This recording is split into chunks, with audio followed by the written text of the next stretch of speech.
Tadi sudah disebut disinggung nama Bang Noel, mungkin langsung ditanggapi Bang? Langsung disenggol Bang. Yang mana nih? Tadi udah disenggol tuh. Bapak, kan teman saya. Sebetulnya kan teman diskusi dari zaman Ahok dulu ya. Iya, iya. Iya, jadi nggak apa-apa. Ya biasa.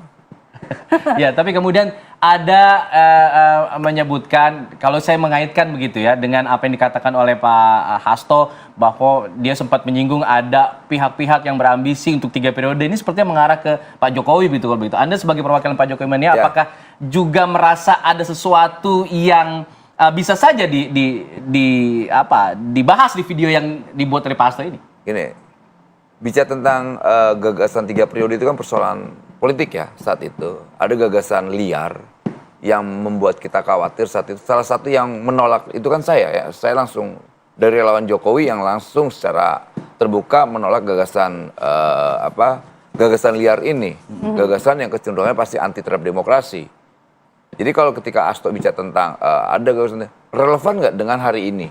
Sedangkan sekarang ini presidennya baru, artinya 3 periode sudah tidak didukung oleh publik. Pertama itu, kedua pasti melanggar konstitusi ya.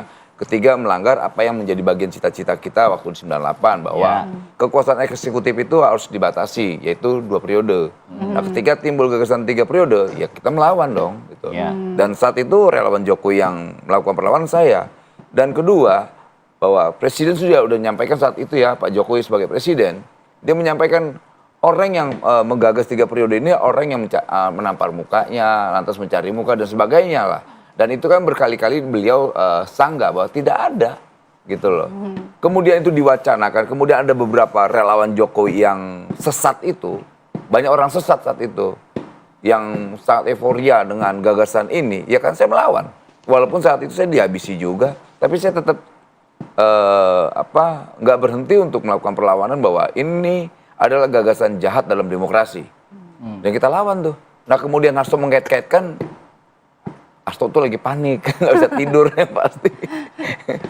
Apakah artinya ini apa yang ditujukan oleh Pak Hasto ini salah alamat kalau mengatakan bahwa ini adalah... Ya realitanya hari ini ada 3 periode. Ya itu kan mungkin pintu masuknya saja Bang. Pintu masuknya soal itu untuk mengkaitkannya ke Pak Jokowi. Orang kalau lagi sakit siapa perut, tahu punya video-video lain atau bukti-bukti lain yang diungkap dalam video itu terkait Pak Jokowi misalnya. Nanti malah jadi backfire, dia bilang ada bukti-bukti besar dan lain-lainnya. Malah nanti blunder buat dia. Nanti ketika nanti penegak hukum bilang mana bukti-buktinya, kalau dia nggak bisa buktiin gimana? Jadi yakin tidak ada ya video-video yang mengaitkan dengan Pak Jokowi? 1.000.000% nggak ada tuh. Oke. Nah 1.000.000% juga kita tuntut supaya itu ada. Supaya dibuktikan. Iya dong, jangan maksudnya gini, jangan lempar-lempar bola panas yang akhirnya tidak bisa bertanggungjawabkan. Kalau kayak saya dari dulu kan saya buktiin terus. Apa yang saya sampaikan saya buktiin terus.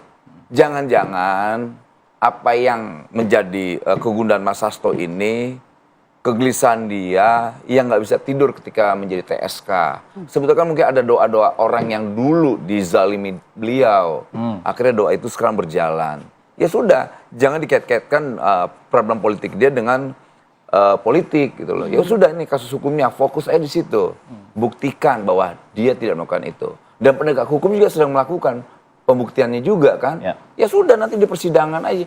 Jangan ngebangun opini-opini, mengorkestrasikan sesuatu yang sebetulnya saya yakin beliau juga tidak akan mampu membuktikannya. Berarti tidak ada kekhawatiran ya kalau video-video itu diungkap ke publik ya? Pertama, jelas tidak berani dia ngeluarinnya. Kedua, kita juga akan mau tahu benar nggak itu gitu loh. Yang pasti saya katakan tidak mungkin ada. Kalau dia bilang banyak, kita buktiin aja gitu. Kalau dia bilang banyak ya buktikan aja. Tahu sampai banyak lah, 3 atau 4 lah. Kita lanjutkan perbincangan kita pemirsa di Apa Kabar Indonesia Pagi. Kita langsung ke Bang Noel. Bang Noel, tadi sebelumnya di Zoom Bang Gunrom sudah menyatakan sejumlah kasus-kasus nih yang sepertinya inilah yang akan di-spill nanti dalam video-video ancaman tersebut yang dibuat oleh Pak Hasto. Bagaimana menanggapi kasus-kasus yang disebutkan tadi? Apakah memang Anda tahu atau punya informasi terkait dengan hal-hal yang disebutkan oleh Gunrom? Pertama, saya tidak tahu. Kedua, saya yakin itu gertak sambal lah. Gertak sambal yang nggak mungkin berani dilakukan. Kedua, pasti tidak ada juga. Bagaimana ketika orang korupsi di videoin? Kayak bikin sandiwara kan, kayak bikin sinetron. Mungkin Pak Hasto yang mengungkapkan. Pak Hasto di video, kemudian dia menunjukkan bukti-buktinya. Dia berani bertaruh saya di sini nih. Saya yakin 1.000.000% dia tidak akan berani melakukannya. Cuman dia kan shock doang, kaget, tersangka, nggak bisa tidur nih. 1.000.000% juga saya yakin nih bahwa Hasto tidak bisa tidur. Dia bikin orkestrasi lah, dia seperti Bung Karno yang berjuang keadilan. Dia bukan bercerita tentang Bung Karno. Kalau Bung Karno bicara tentang kemerdekaan Republik ini, tapi dia sebagai hari ini orang yang Bung Parno. Bung Parno dia, ya Parno ya, apa aja gitu.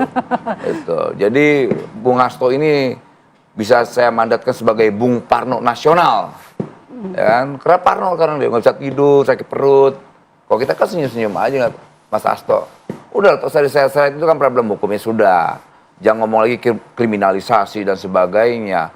Jangan bangun-bangun narasi malah menyesatkan dirinya dan partainya. Ini partai besar, partai ideologis, gitu. Gak mungkin hal-hal yang ideologis menjadi sesuatu yang seakan-akan menjadi rendah, gitu loh. Karena perbuatan personal, gitu loh. Kemudian itu ada institusi, ada ikatan melekat di dirinya terkait dia sebagai sekjen partai, itu persoalan belakang. Banyak juga tuh orang ketua umum partai, berapa ketua umum partai itu yang ditangkap sama KPK. Biasa aja tuh. Semua juga dulu bertakwa, siapapun yang ditersangkakan tadi kepolisian, di KPK, pasti kami akan bongkar.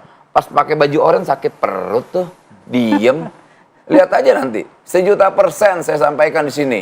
Gak berani Hasto ngakuinnya. Bang Guntur Romli, gimana nih kemudian tanggapannya? Ini kemudian dibilang Bung Parno malah katanya. Jadi apa ini adalah upaya untuk menghambat kasusnya saja agar tidak berjalan begitu atau bagaimana?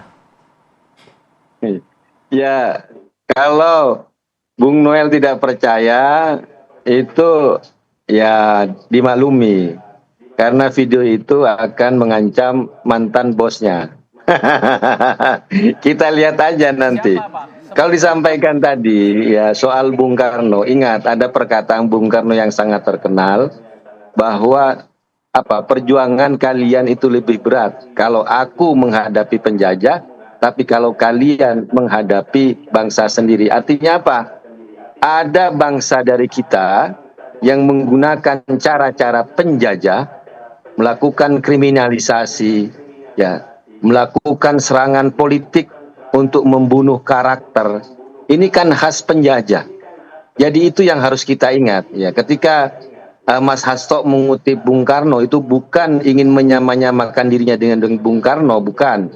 Tapi beliau mengaku sebagai murid dari Bung Karno, spirit perlawanan, spirit tidak pernah tunduk ya. Dan ada buku yang dipegang oleh Bung Hasto waktu itu soal Bung Karno penyambung lidah rakyat, itu karangan ditulis oleh Cindy Adam. Bab 9 itu kan terkait bagaimana Bung Karno masuk penjara karena aktivitas politik ya, tapi dipakai dengan kasus hukum untuk menjebloskannya kepada penjara, dan suasana kebatinan itulah yang saat ini dihadapi oleh Hasto Kristianto. Tapi sekali lagi kasus ini benar-benar akan membuka publik terkait soal pemberantasan korupsi. Kenapa Hasto Kristianto Sekjen PDI Perjuangan itu dikriminalisasi dengan tidak adanya kerugian negara di situ, tidak ada bukti-bukti hukum yang kuat tapi dikriminalisasi. Tapi mengapa kasus-kasus korupsi yang melibatkan petinggi-petinggi negara yang kerugiannya triliunan miliaran malah ditutup-tutupi? Begitu, Mbak. Baik, mohon izin ke Bang Gun Romli, mohon izin semuanya karena durasi sudah habis. Jadi nanti kita mungkin bahas di Aki Pagi selanjutnya ya kalau begitu. Terima kasih semuanya ya. Sudah datang di Apa Kabar Indonesia Pagi. Kami harus tutup Apa Kabar Indonesia Pagi pada hari ini. Saya Alfa Tauhid. Saya Diko Mala. Sampai jumpa. Selamat berakhir pekan pemirsa.